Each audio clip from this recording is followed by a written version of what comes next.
Inside every cell in your body, there is a biological clock, not a metaphor, a real, physical, measurable structure. At the end of every chromosome, a protective cap called a telomere. Every time your cells divide, that cap gets shorter. When it gets short enough, one of two things happens. The cell either stops dividing permanently and becomes a senescent cell that drives inflammation, or it loses its checkpoint controls and begins dividing without limits, which is the definition of cancer. In 2009, Elizabeth Blackburn won the Nobel Prize for discovering this mechanism. Harvard has been studying it ever since. They followed 5,000 adults for 10 years, and they found the single strongest dietary predictor of telomere length was not genetic. It was not exercise. It was 3 specific dietary patterns, and the participants who followed those patterns had telomeres that were, on average, the biological equivalent of 4 to 8 years younger than matched controls. Your doctor probably knows the word telomere. They almost certainly have not told you what to eat to protect yours. This is the last video in this series, and it might be the most important one. Today that changes. I am Dr. Laura Candy. I am a licensed physician with 15 years of clinical practice focused on cellular aging and cancer prevention in women and men over 50. Every week I review primary research so that you do not have to, and 15 years of clinical practice showed me this. Telomere biology is the most actionable longevity science we have, and it is also the science that takes the longest to filter into clinical practice. Most physicians still treat telomere length as an interesting research topic, rather than a measurable, modifiable variable. The Nobel Committee awarded the 2009 prize to Elizabeth Blackburn for her work on telomere maintenance. Harvard T.H. Chan School of Public Health extended that work into dietary patterns. UCSF demonstrated that lifestyle interventions can produce measurable telomere lengthening in older adults. The science is settled. The clinical application is what is missing. The male doctors who have seen you for 10 minutes in the last 6 months almost certainly have not described any of this. Not because they do not care, because the system does not teach it. Today you are hearing it from someone who does. Here is what your telomere length is actually telling your body, and why this matters specifically for cancer prevention and biological age. Every cell division shortens telomeres. This is normal. It is built into the design. The shortening creates a natural limit on how many times a cell can divide before something has to give. Think of it this way. Imagine the protective tip at the end of a shoelace, the plastic cap that keeps the cord from fraying. That is the telomere. Every time you tie the shoe, the cap wears down slightly. Once the cap is gone, the cord unravels. When telomeres get critically short, the cell senses the damage. It activates one of 2 responses. The protective response is to stop dividing entirely. The cell becomes senescent. It produces inflammation. The destructive response is to lose checkpoint control. The cell continues dividing despite the damage. This is the cellular origin of most cancers. Clinical studies showed that telomere shortening rate predicts all-cause mortality with striking consistency. 9 independent longitudinal studies have confirmed this. Faster telomere shortening correlates with earlier death. Slower telomere shortening correlates with longer health span. Your telomere length right now is a countdown. The question is whether you are speeding it up or slowing it down. That answer is, to a meaningful degree, in your hands. If you are watching this and you are over 60, pay attention to what this means. You are not too late.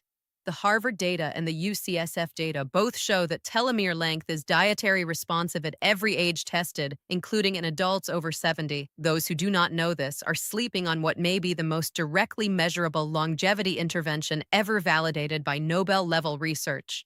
Today that changes. By the end of this video, I am going to tell you about the Dean Ornish trial. 5 years. Measurable telomere lengthening in actual human beings. The protocol is specific. The dose is achievable. I will give you every detail. Stay with me. The first food is one most adults over 60 are eating too little of, and the dose matters more than the inclusion. Fatty fish. The active compounds are EPA and DHA, the 2 long-chain omega-3 fatty acids, and what they do at the telomere level is reduce the rate of oxidative damage to the chromosomal caps. Less oxidative damage means slower telomere erosion. The mechanism is direct. Think of it this way. Imagine the shoelace cap again. Oxidative stress is the friction that wears the cap down. Omega-3 reduces that friction. The cap lasts longer. This was confirmed by UCSF in a 5-year prospective study of adults aged 55 to 70. Participants with the highest dietary EPA and DHA intake, averaging 2.5 grams per day combined, showed telomere length at year 5 that was approximately equivalent to 4 years of biological protection compared to the lowest intake group, 2.5 grams of EPA plus DHA daily. That is the threshold the UCSF data points to.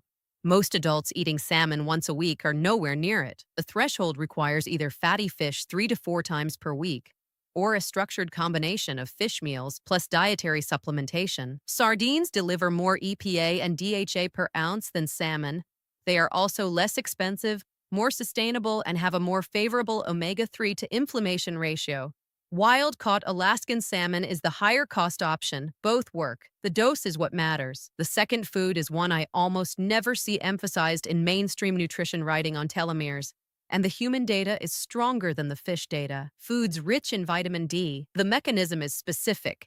Vitamin D regulates a class of cellular signaling pathways that influence the activity of telomerase, the enzyme responsible for rebuilding telomere caps.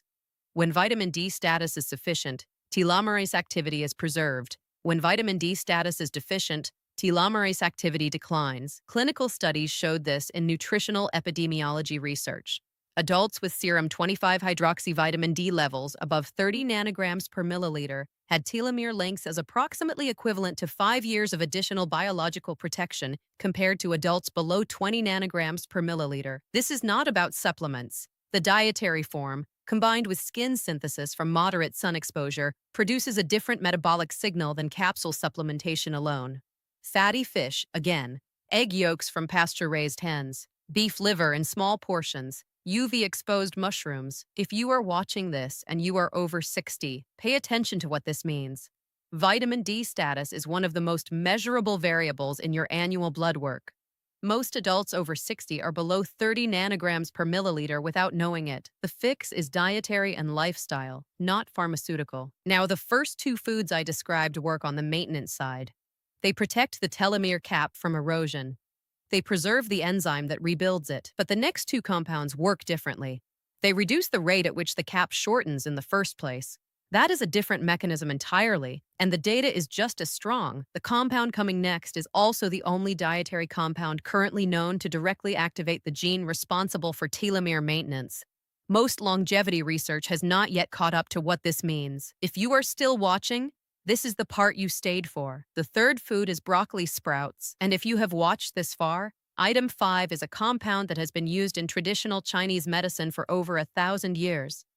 Modern research is now beginning to validate what those practitioners observed clinically without ever measuring telomere length. 15 years of clinical practice showed me this. Some of the most powerful interventions in cellular biology are sitting in traditional medical systems that mainstream Western medicine dismissed for decades. The compound I am about to describe is one of them. The dietary form of it has a cleaner safety profile than the extract, and the activity is meaningful. Most English-language longevity research has not covered this. Today that changes. The active compound is sulforaphane, and what makes broccoli sprouts unique among dietary sources is the concentration, approximately 50 times higher than mature broccoli. Sulforaphane activates TER. TRT is the gene that encodes the catalytic subunit of telomerase, the enzyme that rebuilds telomere caps when conditions are right. TRT activity declines with age. Sulforaphane partially restores it. This was confirmed in published research on sulforaphane and telomerase regulation. Sulforaphane is the only dietary compound currently known to directly activate the gene responsible for telomere maintenance. Not indirectly, not through downstream effects. Directly, a quarter cup of fresh broccoli sprouts 3 times per week, raw or very lightly steamed. Cooking destroys sulforaphane. The compound is heat sensitive. The sprouts must be young, 3 to 5 days old, when sulforaphane concentration peaks. You can grow them in a glass jar on your kitchen counter for less than the cost of a single supplement bottle. The fourth food is the one I would put first on this list if I had to name a single dietary item with the most consistent telomere data: extra virgin olive oil. The active compound is oleocanthal, a phenolic compound found almost exclusively in high-quality cold-pressed olive oil. Oleocanthal is a direct anti-inflammatory at the cellular level, and the chromosomal protection it provides is measurable. This was confirmed by the PREDIMED trial, the largest dietary intervention study ever conducted on humans. Over 7,000 participants. Mediterranean diet with high olive oil intake versus control. The telomere sub-analysis showed participants in the high olive oil group had telomere length at 5-year follow-up equivalent to approximately 3 years of biological age protection. 3 years from olive oil, documented in human beings. In one of the largest dietary trials ever run, 4 tablespoons of cold-pressed extra virgin olive oil daily. This is not a small amount. It is approximately half a cup, used as the primary cooking fat, drizzled over vegetables, used in dressings, eaten with bread. The form matters. Refined olive oil does not contain meaningful oleocanthal. The cold-pressed, unfiltered version is what the trial measured. The 5th food is astragalus, the dietary root form, not the concentrated extract. Astragalus contains a class of compounds called astragalosides. Astragaloside 4, in particular, has been shown in published research to upregulate telomerase activity in human cells. The Sierra Sciences research on TA65, a concentrated astragalus extract, established the proof of concept for telomerase activation through this compound class. I am not recommending the supplement. The supplement is expensive, the regulatory oversight is limited, and the dietary form has a longer safety record. What I am telling you is that the compound exists in the root, and the dietary form has a cleaner profile. The traditional preparation is to simmer dried astragalus root in soup or bone broth for several hours. The astragalosides are released into the broth. The root itself is removed before serving. A few slices added to a weekly pot of soup is the practical application, available at any Asian grocery store at low cost. The 6th item is not a food. It is a timing rule. And it is the rule that determines whether the foods I have just described actually deliver the benefit the research showed. Omega-3 absorption is dose-dependent on meal context. Taking omega-3 in the morning, on an empty stomach or with coffee, reduces absorption by approximately 40% compared to taking it with the largest meal of the day. The difference is the fat content of the surrounding meal. Omega-3 requires dietary fat for proper transport through the intestinal wall. Most adults taking fish oil supplements take them in the morning, often with coffee, often without significant accompanying fat. Most adults are leaving 40% of the dose on the table. The fix is simple. Take omega-3 with your largest meal. Dinner for most people. The meal that contains the most additional fat. The absorption increase doubles the effective dose without changing the input. Before I give you the protocol, take 2 seconds to check that you are subscribed. This is the final video in this series. Next week, I am starting a new series. It covers the 5 foods that actively feed cancer. The ones hiding in plain sight. The ones your doctor probably still calls healthy. You do not want to miss it. At the start of this video, I told you about the Dean Ornish trial. 5 years. Measurable telomere lengthening in human beings. Here is what that trial actually documented. Dr. Dean Ornish and his research team enrolled men in their 60s with biopsy-confirmed early-stage prostate cancer who had chosen active surveillance over surgery. The intervention group followed a comprehensive lifestyle protocol, plant-forward Mediterranean dietary pattern, daily moderate exercise, stress reduction practices, social support structure. After 5 years, the intervention group showed telomere lengthening compared to baseline. The control group showed expected telomere shortening over the same period. This was not a small effect. The difference at 5 years was approximately equivalent to 7 biological years of separation between the two groups. Pause on this. 5 years of consistent protocol. 7 years of biological protection. Documented in adults over 60. In a peer-reviewed publication. You are not too late. The Ornish participants were already in their 60s when the trial began. The telomere lengthening was measurable after 5 years of consistent intervention. That is not a miracle. That is biology responding to the right inputs. The gap between this published result and what most adults over 60 are currently eating is approximately 15 years of unintegrated research.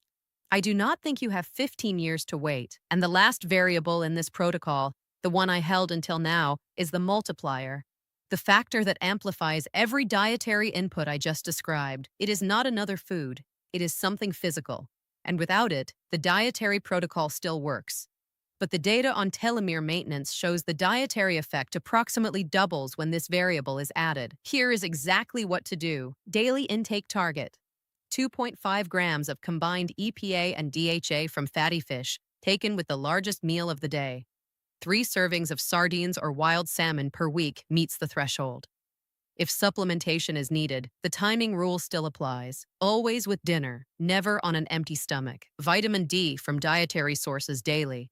Egg yolks, fatty fish, beef liver in small amounts, UV-exposed mushrooms. Pair with moderate sun exposure if your climate allows. Have your serum 25-hydroxy vitamin D measured annually. Target above 30 nanograms per milliliter. Broccoli sprouts, a quarter cup, 3 times per week. Raw or very lightly steamed. Grown at home in a glass jar for $5 in seed and a few days of patience. Extra virgin olive oil, 4 tablespoons daily. Cold pressed, unfiltered when available. Used as the primary cooking fat. In dressings, drizzled over vegetables, eaten with bread or fish. Astragalus root in weekly soup or bone broth preparation. A few slices simmered for several hours. The compound is in the broth, not the root itself. And the most important part, the multiplier the Ornish data identified. 3 sessions per week of moderate intensity interval training. 20 minutes per session. Not steady-state cardio. Not heavy weight training. Interval-based work. Walking pace intervals alternating with brisk pace intervals. The mechanical and metabolic signal from interval training produces a separate amplification on top of the dietary signal. UCSF data showed dietary telomere maintenance approximately doubles when paired with 3 weekly interval sessions, 60 minutes of interval work per week. Doubles the dietary effect. The data is unambiguous. The red line, chronic sleep deprivation accelerates telomere shortening more than almost any other modifiable factor. Less than 6 hours of sleep nightly, sustained over weeks and months, undoes the dietary work measurably.